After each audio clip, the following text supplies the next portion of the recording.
The following is a class on the Bhagavad-gītā as it is, second chapter, text number 8 through 12, given by His Divine Grace, A.C. Bhaktivedanta Swami Prabhupada, recorded on November 27th, 1968, in Los Angeles.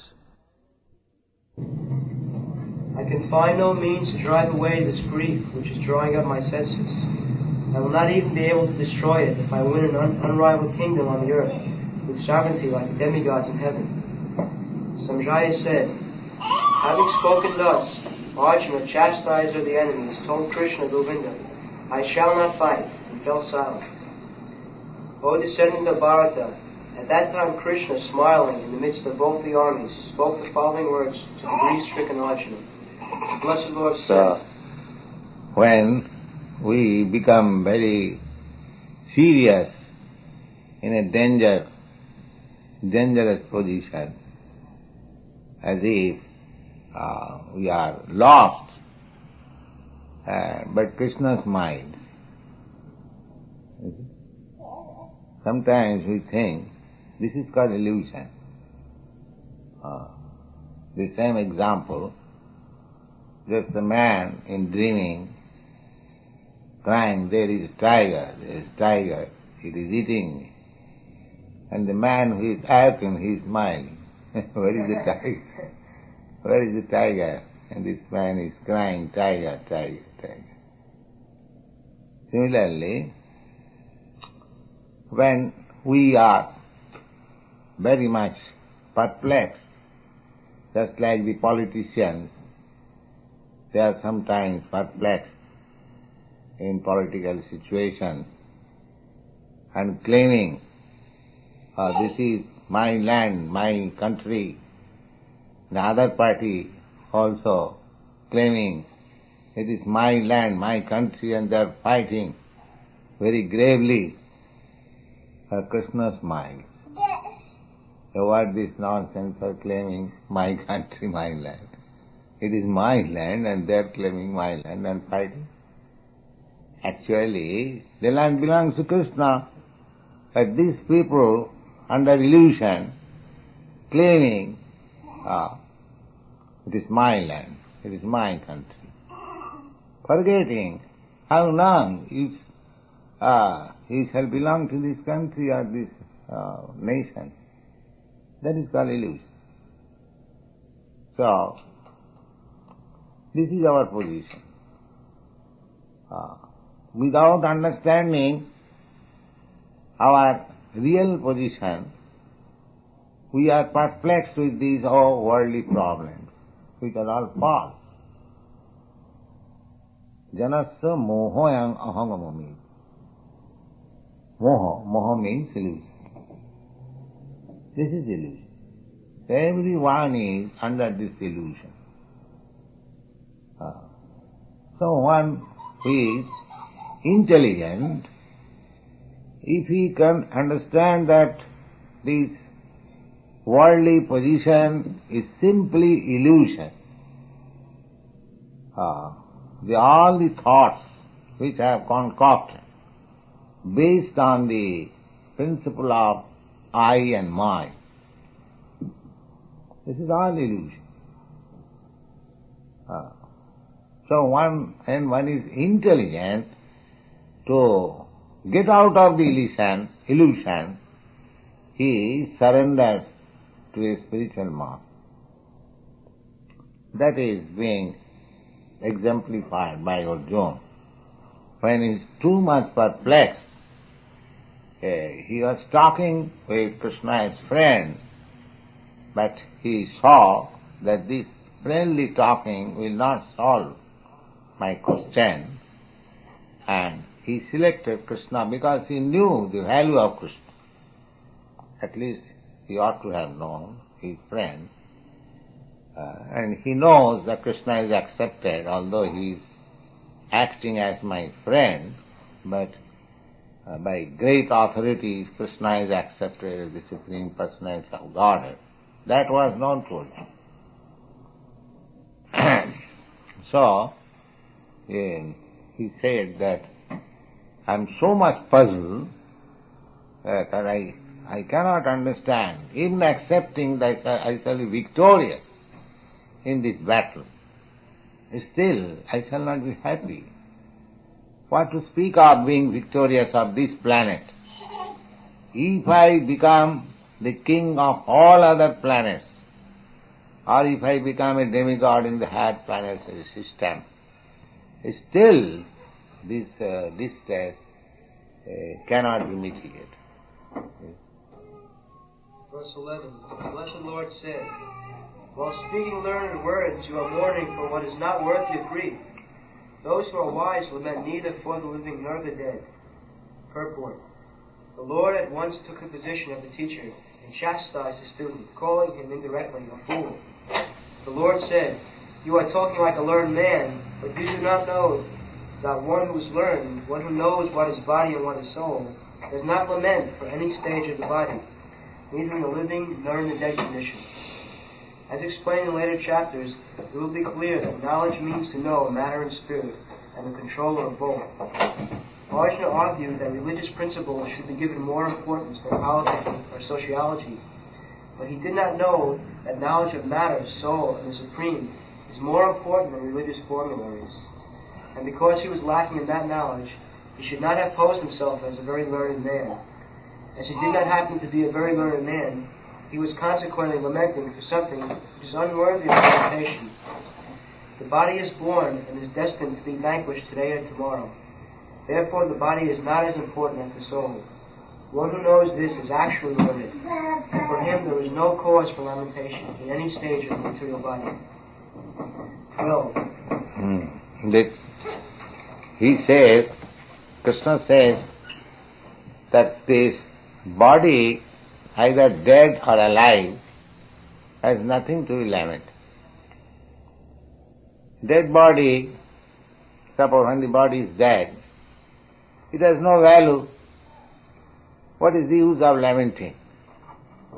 You can lament for many thousands of years, it will not come to life. So, there is no cause of lamenting on dead body. And so far, spirit soul is concerned, that is eternal. Even it appears to be dead, or with the death of this body, he does not die. So, why one should, my father is dead, my such and such relative is dead and crying. He is not dead. This knowledge one must have. Then he will be cheerful in all cases. And he will be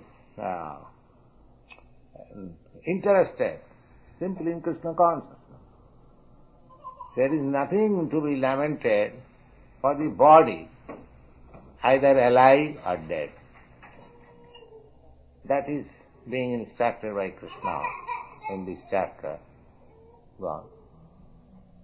Never was there a time when I did not exist, nor you, nor all these kings, nor in the future shall any of us cease to be. Purport. In the Vedas, in the Katha Upanishad, as well as in the Svetasvatara Upanishad, it is said that the Shita-shata. There are many Upanishads. They are called Vedas. Upanishads are the headlines of the Vedas. That's like in a chapter there is a headline. Similarly, these Upanishads are the headlines of the Vedas. Got open. There are 108 Upanishads. Principle. Out of that, 9 Upanishads are very important. So, out of those 9 Upanishads, Sita-shatara Upanishad, Taittiriya Upanishad, Aitareya Upanishad, Isha Upanishad, Mandu Upanishad, Mandukya Upanishad, Katha Upanishad, these Upanishads are very important. And whenever there is argument on some point, one has to give reference from these Upanishads. If one can give reference from the Upanishads, then his argument is very strong. Sabda pramana. Praman means evidence. Evidence, if you want to gain in your case, just like you have to give very nice evidence in a court. Similarly, according to Vedic culture, the evidence is praman. Praman means evidence, sabda praman. There are three kinds of evidences accepted by the learned scholar in Vedic culture. One evidence is pratyaksha. Pratyaksha means direct perception. Just like I am seeing you, you are seeing me. I am present, you are present. This is direct perception. And there is another evidence which is called anuman. Suppose in that room, I am coming just now, I do not know whether any person there is or not, but there is some sound. I can imagine, there is somebody. This is called anuman. In logic it is called hypothesis. That is also evidence. If by my bona fide suggestion I can give evidence, that is also accepted. So direct evidence and what is it called? Hypothesis or suggestion evidence. But the strong evidence is Sabda Praman. Sabda Brahma. That means Vedas. If one can give evidence from the quotation of the Vedas, then it has to be accepted. Nobody can deny the Vedic evidence. That is the system. How it is so, Chaitanya Mahaprabhu has given very nice example. That is in the Vedas. Just like we keep corn cell in the deity's room, corn cell is considered very pure, transcendental. Otherwise, how you can keep before deity and you blow corn cell, you offer water with corn cell, how you can offer? But what is this corn cell? The corn cell is the bone of an animal. It is nothing but bone of an animal. But the Vedic injunction is that if you touch the bone of an animal, you will have to take bath immediately. You become impure. Now one may say, oh, this is contradiction. In one place it is said that if you touch the bone of an animal, then you have to purify yourself by taking bath immediately. And here the bone of an animal is in the deity's room. It is contradiction, is it not? If bone of an animal is impure, how we can place it in the deity's room? And if bone of an animal is pure, then what is the meaning of becoming impure and take bath? You will find similar contradiction in the Vedic injunction. But because it is said by the Vedas that bone of an animal is impure, you have to accept. But this bone of an animal, corn cell, is pure. Just like sometimes our students are perplexed when you say that onion is not to be taken, but onion is a vegetable. So, the Sabda Praman means the Vedic evidence should be taken in such a way that no argument. There is meaning, there is no contradiction. There is meaning. Just like several times I told you that cow dung. Cow dung is, according to Vedic injunction, is pure. And in India it is actually used as antiseptic. In villages especially, there is large quantity of cow dung and they are all over the house. They are smeared to make the house antiseptic. And actually, after smearing cow dung in your room, when it is dried, you will find refreshed, everything antiseptic. It's practical experience. And one doctor, Ghoshal, a great chemist, he examined cow dung. So why cow dung is so much important in the Vedic literature, he found that cow dung contains all the antiseptic properties. In Ayurveda, cow dung dried and burnt into ashes is used as tooth powder. It is very antiseptic tooth powder. Similarly, there are many things, many injunctions in the Vedas which may apparently appear as contradiction, but they are not contradiction. They are on experience, on transcendental experience. Just like a father says to his child that, my dear child, you take this food. It is very nice. And the child takes it, believing the father, authority. The father says, the child knows that my father, he is confident that my father will never give me anything which is poison.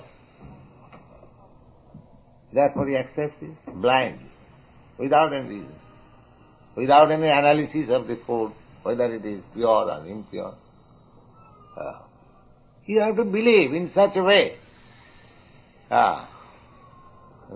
You go to a hotel because it is licensed by the government. You have to believe when you take foodstuff there, it is nice, it is pure, or it is antiseptic, or it is... But how do you know it? The authority. Because this hotel is authorized by the government, it has got license, therefore you believe. Similarly, Sabda Praman means as soon as there is evidence in the Vedic literature, this is this, you have to accept. Then your knowledge is perfect, because you are accepting things from the perfect source. Similarly, Krishna is accepted as the Supreme Personality of Godhead. Whatever he says, it is all right. Accept. Arjuna said at last, Sarvameta Mritanamanye. My dear Krishna, whatever you say, I accept it. That should be our principle. Why should we bother about researching when the evidence is there from the authority? So, to save time, to save trouble, one has to accept the authority, actual authority. This is the Vedic process. And therefore Vedas says, Tadvijnanatham sa gurumeva vigachet. Tadvijnanatham, in order to learn that transcendental science, one has to accept gurumeva. Certainly, one must. Otherwise there is no possibility. Therefore, Krishna is accepted here as the spiritual master of Arjuna, and as the spiritual master or father or teacher has got right to chastise his son or disciple. A son is never dissatisfied when father chastises. That is the etiquette and everywhere. Even if father is sometimes violent, the child or the son tolerates. The typical example is Prabhupada Maharaj. Innocent child, Krishna consciousness child, but his father tortured. He never says anything. All right. Similarly, Krishna, just after taking the position of the spiritual master, is designating Arjuna as a grand fool. Just like Chaitanya Mahaprabhu also said that my spiritual master found me a great fool. Was Chaitanya Mahaprabhu a fool? And can it be possible that anyone can become the spiritual master of Chaitanya Mahaprabhu? Both things are impossible. Chaitanya Mahaprabhu, even not accepting him as incarnation of Krishna, he simply accepts him as ordinary scholar or man. There was no comparison of his scholarship.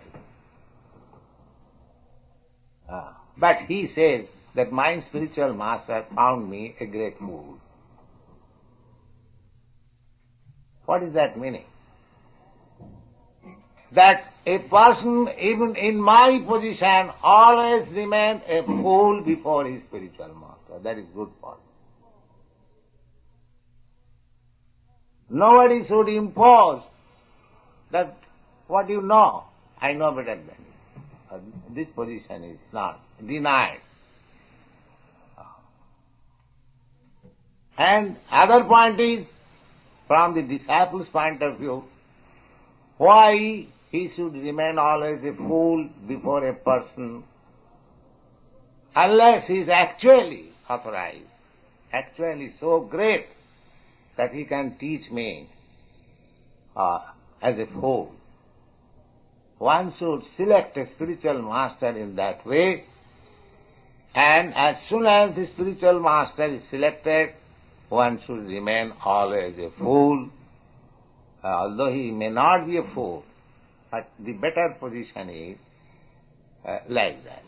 So, Arjuna, instead of remaining on the same level as friend and friend, voluntarily accepting to remain a fool before Krishna. And Krishna is accepting that you are a fool. You are talking just like a learned man, but you are a fool because you are lamenting on a matter which no learned man laments. That means a fool laments that you are a fool. Therefore you are a fool. It is in a roundabout way, just like what is called in logic is a parenthesis or something like that. Called. Yes, that if I say that you look like that person who stole my watch, that means you look like a thief. Similarly, Krishna in a roundabout way says that, my dear Arjuna, you are talking just like a learned man, but you are lamenting on a subject matter which no learned man laments. Go in the Sanatana Upanishad, it is said that the Supreme Personality of Godhead is the maintainer of innumerable living entities in terms of their different situations, according to the individual work and the reaction to work. That Supreme Personality of Godhead is also by his plenary portions, alive in the heart of every living entity. Only saintly persons who can see, within and without, the same Supreme Personality of Godhead can actually attain to perfect peace eternal. The same Vedic truth enumerated herein is given to Arjuna, and in that connection to all persons in the world who pose themselves as very learned, but actually have but a poor fund of knowledge. The Lord says clearly that He Himself, Arjuna, and all the kings who are assembled in the battlefield are eternally individual beings, and that the Lord is eternally the maintainer of the individual living entities. What is the original verse? Is it? Never was there a time when I did not exist, nor you, nor all these Now, kings. never there was a time when I did not exist, nor you, nor these people. Now, he analytically says, I, you, and first person, second person, and third person. That is complete. I, you, and other. So, Krishna says, never there was a time when I, you, and all these persons who have assembled in this battlefield did not exist. That means, in the past, I, you, and all of them, they individually existed. Individually. The Mayavadi theory is that the ultimate spirit is impersonal. Then how Krishna can say that never there was a time when I, you, and all these persons never existed? That means I existed as individual, you existed as individual, and all these persons who are before us, they also existed as individuals. Never there was a time. Now, what is your answer, Dinda? Krishna says never we were mixed up. We are all individuals.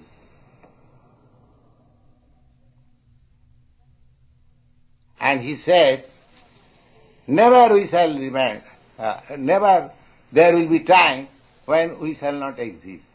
That means in the past we existed as individual. In the present there is no doubt we are existing as individual. And in the future also we shall continue to remain as individual. So when the impersonal conception comes at all, in the past, present, future, there are 3 times. And all the times we are individual. Then when God becomes impersonal, or I become impersonal, or you become impersonal, where is the chance? Now Krishna clearly says, and there was never a time when I, you, and all these individual kings or soldiers, and that there's not that we did not exist in the past. So in the past we existed as individual, and the present there is no doubt we are existing as individual. You are my disciple, I am your spiritual master, but you have got his individuality, I have got my individuality. If you don't agree with me, you can leave me. That is your individuality. So, if you don't like Krishna, you cannot become in Krishna consciousness. That is in individuality. So this individuality continues. Similarly, Krishna, if he does not like you, he may refuse you Krishna consciousness. Not that because you are following all the rules and regulations and Krishna is obliged to accept you. No. If he thinks that he is nonsense, I cannot accept. He will reject you. So he has got individuality, you have got individuality, everyone has got individuality. Where is the question of impersonalism come? There is no possibility. And if you don't believe Krishna, you don't believe Vedas, apart from anything else, Krishna is accepted as the supreme authority, the personality of Godhead, then if we don't believe him, then where is the possibility of advancing in knowledge? There is no possibility of.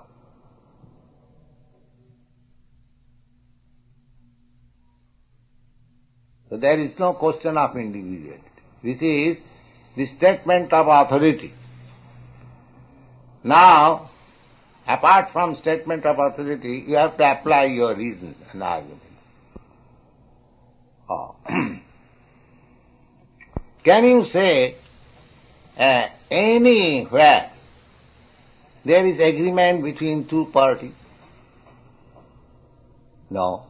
Go study in the state, or in the family, in the community, in the nation. There is no agreement.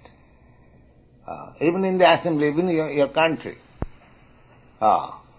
Suppose there is Senate.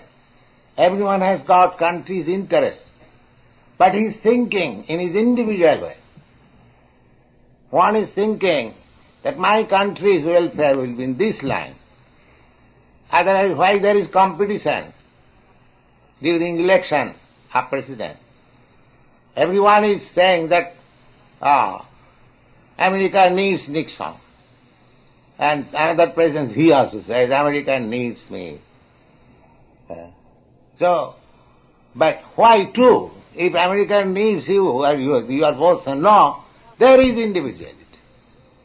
Mr. Nixon's opinion is something else, Mr. another candidate's opinion is something else. In the assembly, in the Senate, in the Congress, in the United Nations, everyone is fighting with his individual view. Otherwise, why there are so many flags in the world? You cannot say anywhere impersonality. Personality is predominating everywhere.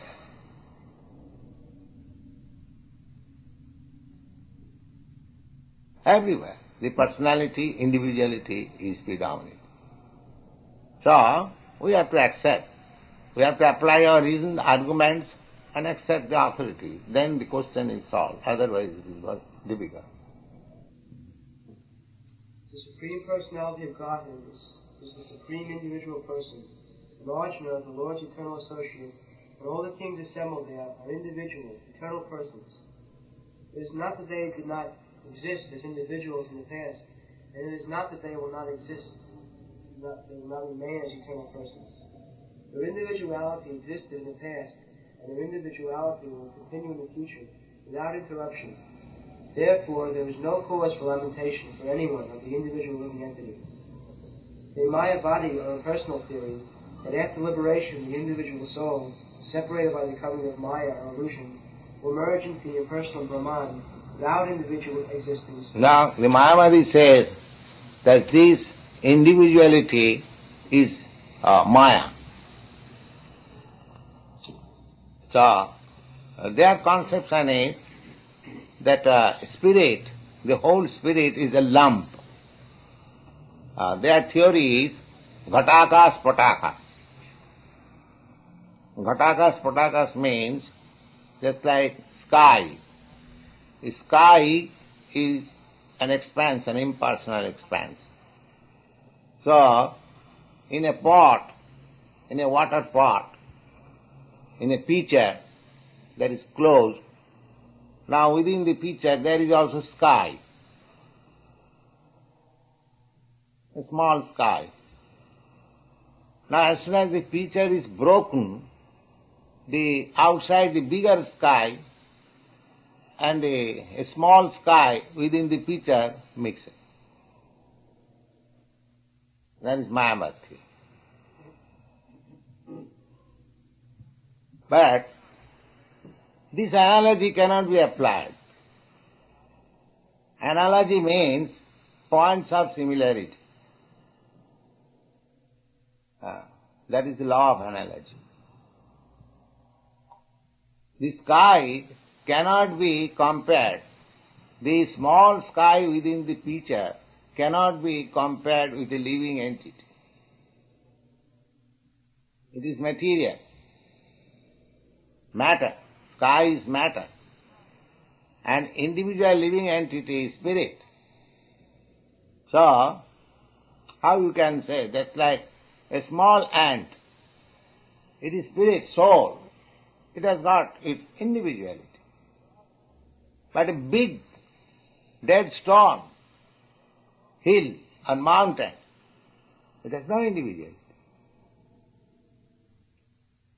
So matter has no individuality. The spirit has individuality. So if the points of similarity differ, then there is no analogy. That is the law of analogy. So you cannot analogize with matter and spirit. Therefore this analogy is fallacious. The ghatakas patakas. Then another evidence is in the Bhagavad-gītā. Krishna says that mamaivāṅsa jiva bhutam. These individual souls, they are my part and parcel. Jiva loke sanatana. And they are eternal. That means eternally they are part and parcel.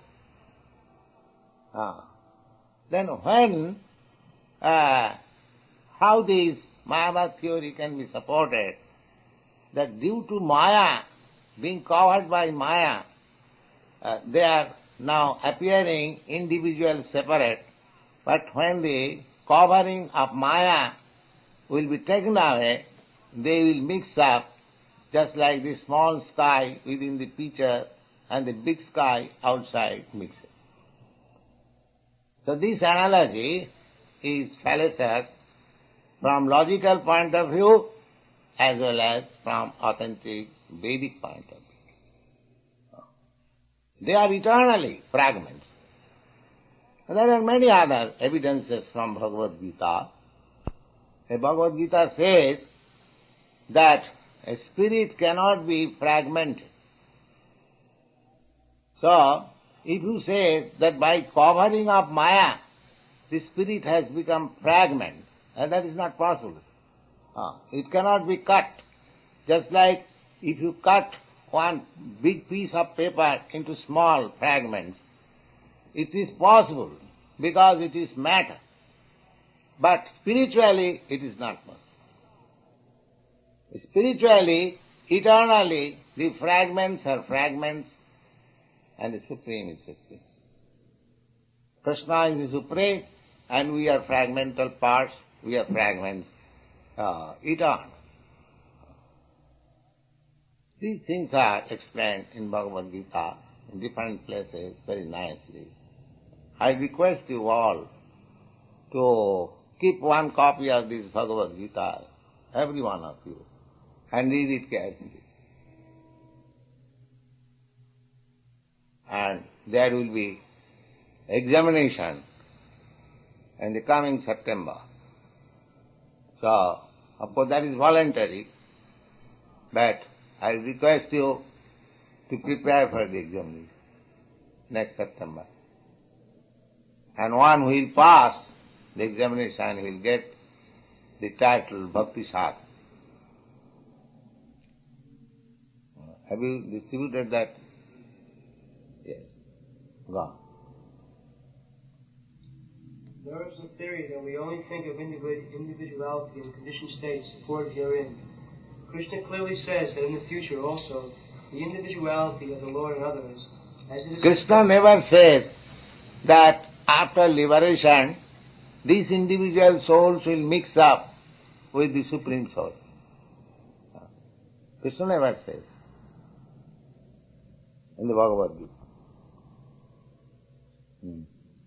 Krishna clearly says that in the future also the individuality of the Lord and others, as it is confirmed in the Upanishads, will continue eternally.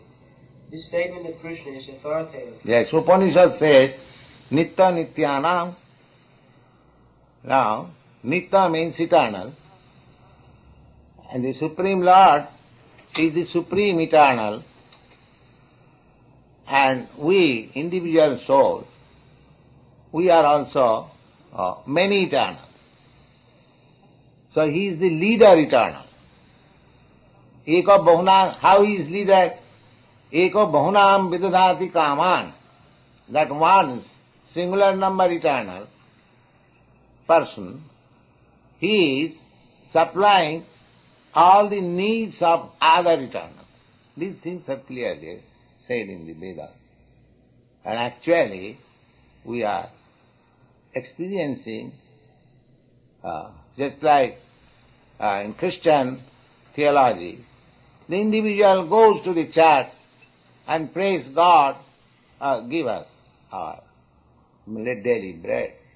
Why? He is asking God. Of course, this atheist class of men are now teaching them, where is bread? You are going to church. You come to us, we shall supply you bread.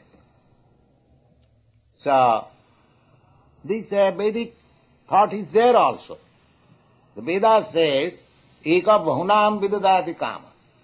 That Supreme One, Eternal, is supplying, is maintaining all other individuals, eternal. And Bible also enjoins that you go ask for your bread to God. Unless God is maintainer and supplier, why this injunction is there? Therefore he is the leader, he is the maintainer. And the Vedas clearly says, this is the position, he is the supreme. And by knowing this, one can become in peace. That is the Vedic injunction. The statement of Krishna is authoritative because Krishna cannot be subject to illusion. If individuality... Yes, if the Mayavadi philosopher says that this statement of Krishna is in Maya, that he says that everyone was individual in the past. No, in the past everyone was one, lump sum, homogeneous. And by Maya, we have become individual. If the Mayavadi says like that, then Krishna becomes one of the conditioned soul. He does not, he loses his authority. Because conditioned soul cannot give you the truth. I am conditioned soul, I cannot say something which is absolute. So Krishna is accepted as the absolute.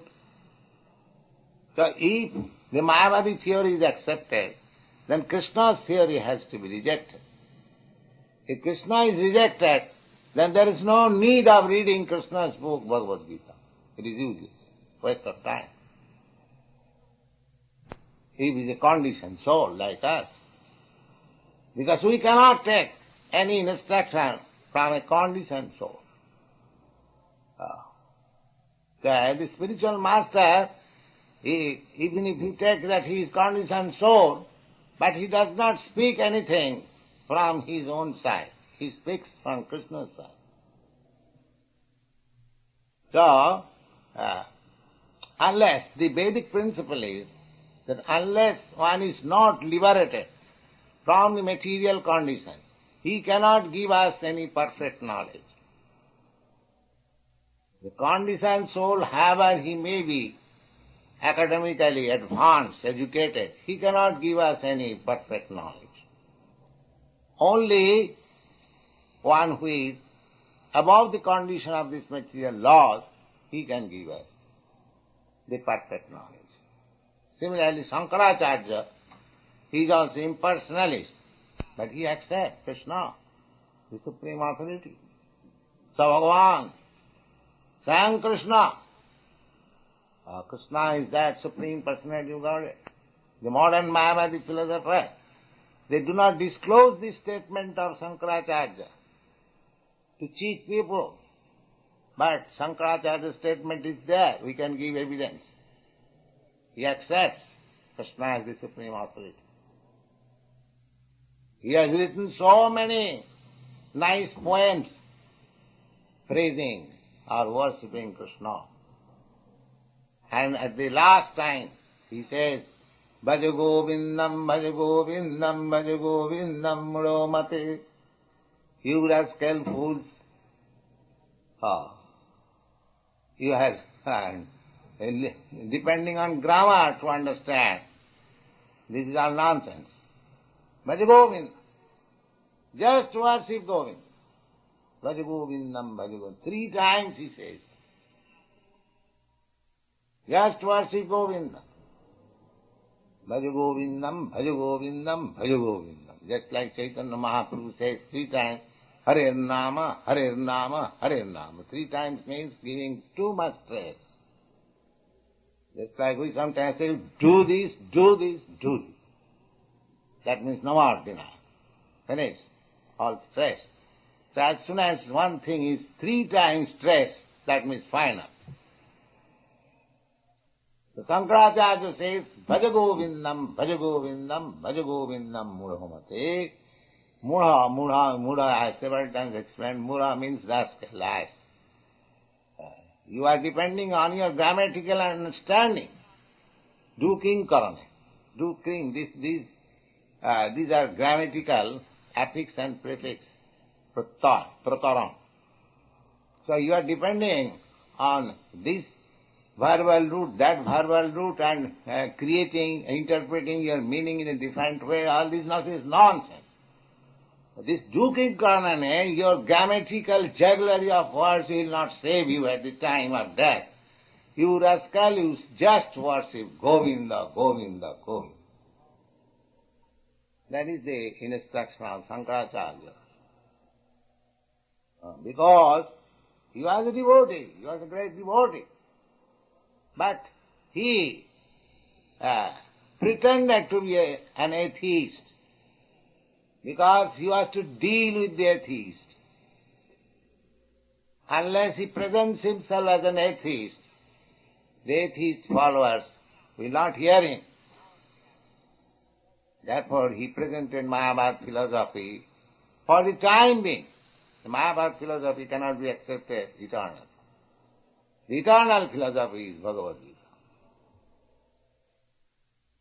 That is the verdict. Go on. Individuality is not a fact, and Krishna would not have stressed it so much, even for the future. The Mayavadi may... Yes, he says that there was no such time when we are not individual, and there will be no such time in the future when we shall not remain individual. And so far present is concerned, we are all individual, you know. So where is the possibility of losing individuality? Become impersonal? No. There is no possibility.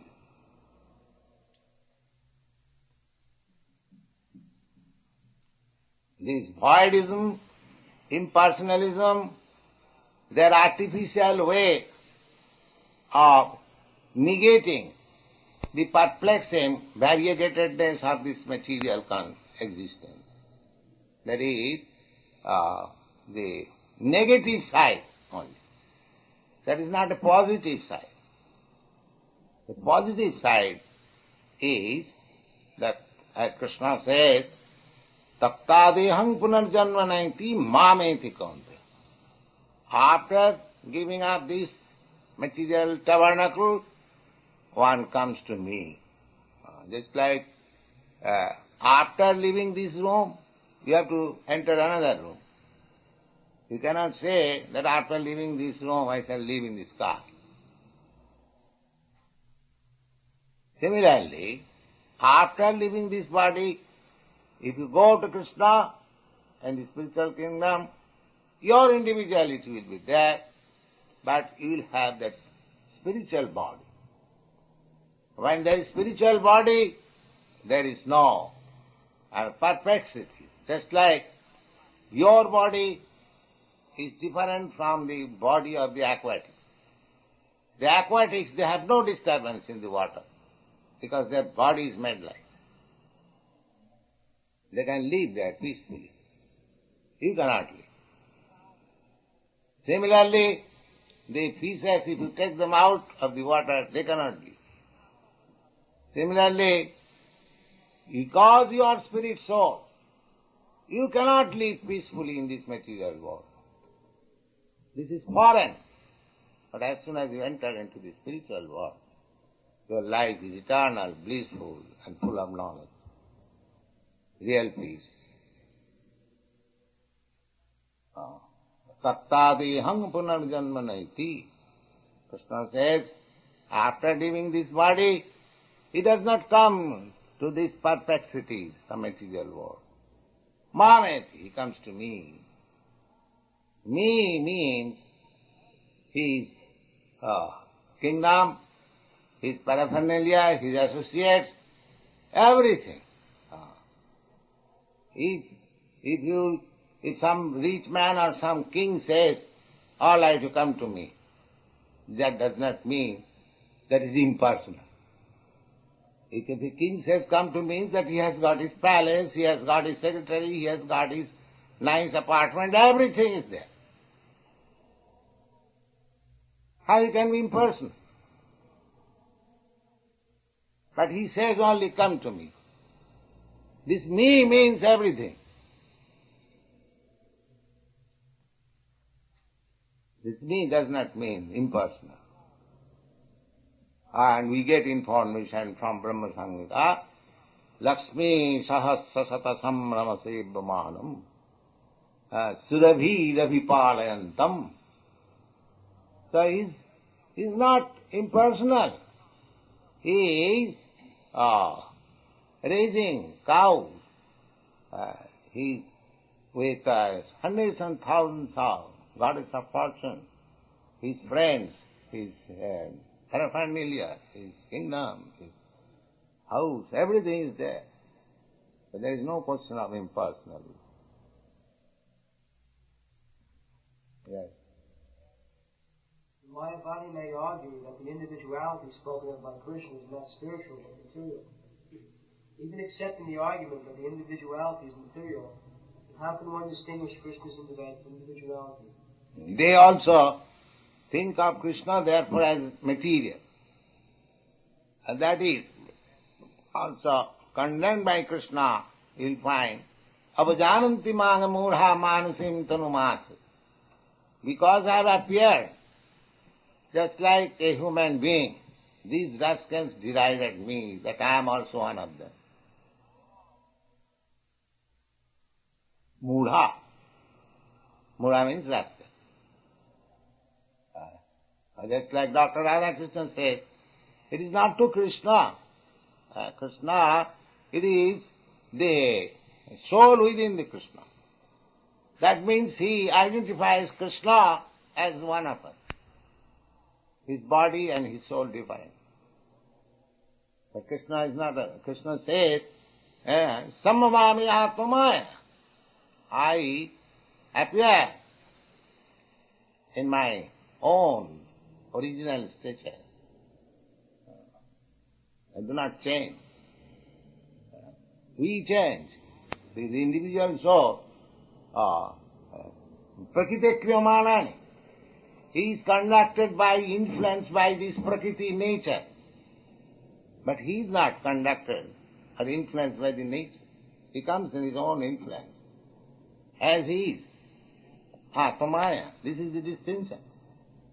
Therefore he does not change body. When I come, I change body. This time I may have this body, next time I may have another body.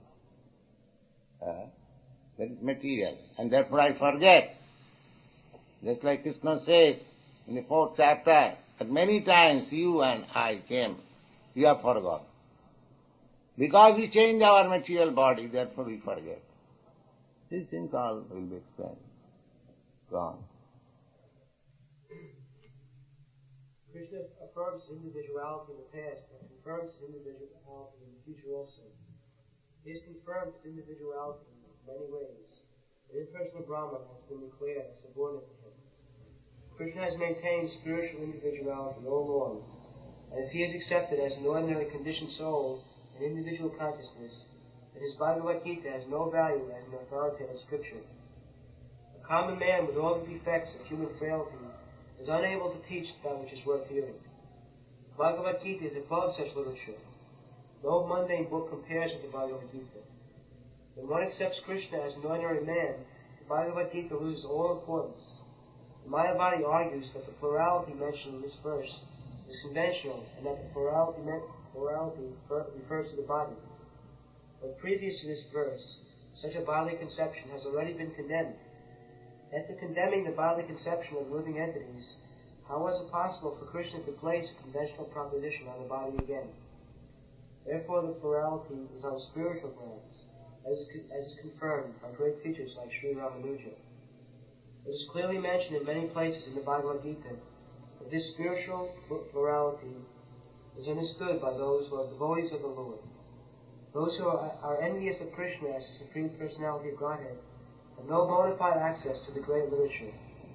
The non-devotee's approach to the teachings of the Bhagavad-gītā is something like a bee looking on the bottle of honey. One cannot have a taste of honey unless one can taste within the bottle. Similarly, the mysticism of the Bhagavad-gītā can be understood only by devotees. No one else can taste it, as is stated in this 4th chapter of the book. Nor can the Gita be touched by persons who envy the very existence of the Lord. Therefore the Mayavadi explanation of the Gita is a most misleading presentation of the whole truth. Lord Chaitanya has forbidden us to read commentaries made by the Mayavadi. Yes, Lord Chaitanya has clearly said, Mayavadi bhashya sunile hoy sarvanash. One meets a disaster if he hears a Mayavadi philosopher to understand Vedic literature. That is his injustice. Mayavadi bhashya sunile hoy sarvanash. Sarvanash means disaster. It is actually disaster. Mayavadi bhashya, Mayavadi commentary is simply try the individual spiritual spark that you are the Supreme. So he is just Dr. Frog. They popped up when at one time it will burst. Therefore it is disastrous. It is disaster. Mayavadi bhashya sunile hoy sarvanash. So, finished? Yes. Therefore the Mayavadi explanation of the Gita is the most misleading presentation of the whole truth. Lord Chaitanya has forbidden us to read commentaries made by the Mayavadis and warns that one who takes an understanding of the Mayavadi philosophy loses all power to understand the real mystery of the Gita. If individuality refers to the empirical universe, then there is no need for teachings of the Lord. The plurality of the individual souls of the Lord is an eternal fact, and it is confirmed by the Vedas as above mentioned. So you read very carefully Bhagavad-gītā. You'll have to meet so many opposing elements, so you have to argue and convince them.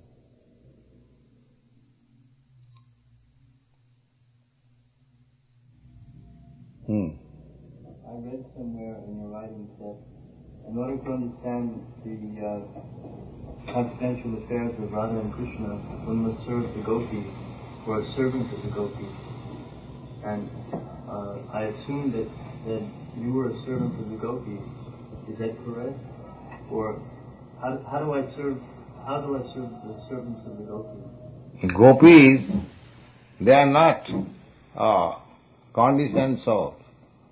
They are liberated spirits. So first of all, you have to come out from this conditioned life. Then the question of serving gopi will come. Don't be, at the present moment, very eager to serve gopi. Just try to get out of your conditional life. Then time will come when you will be able to serve gopi. In this conditional stage, we cannot serve anything. Krishna is but furniture. But Krishna gives us opportunities to accept service in this Archa Marga. Just like we keep the deity of Krishna of Prasadam under regulation, under principle. So we have to make advance in this way. This chanting, hearing and worshipping in the temple, arati, offering prasadam. In this way, as we make advance, then automatically Krishna will reveal to you and you will understand your position, how you have to. Gopis means who are always constantly engaged in the service of the Lord. So that eternal relationship will be revealed. So we have to wait for that. Immediately we cannot imitate serving gopis. That's a good idea that we shall serve gopis, but it will take time, not immediately. Immediately we have to follow the rules and regulations and routine work, yes. Do the liberated souls also seek after this Krishna consciousness? Those that have become free? They become perfect in Krishna consciousness. Liberated soul means we are just trying to be Krishna conscious. We are not actually in full Krishna consciousness. We are just like a diseased person is trying to be recovered. So one who is recovered, there is no question of his healthy life. We are trying to be healthy, our present position. So we are trying to be Krishna conscious. So one who is liberated, he is nothing but Krishna conscious.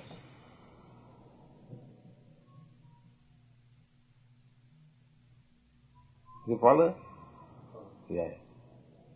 Krishna consciousness is the perfection of life. So we are trying to reach that platform of perfection by regulative principle. But when we are actually on the platform, there is nothing but Krishna consciousness. That is the perfection of life.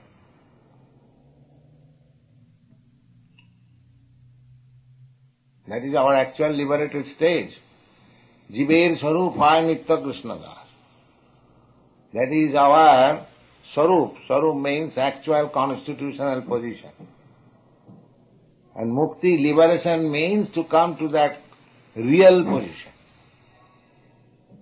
Just like healthy life means to come to the normal life from the disease stage. That is healthy life and normal life. So Krishna consciousness is our normal consciousness. This normal consciousness is now polluted. We have got so many other consciousnesses. So this is an attempt to get out of all, I would say, infected consciousness, come to the real stage of pure Krishna consciousness.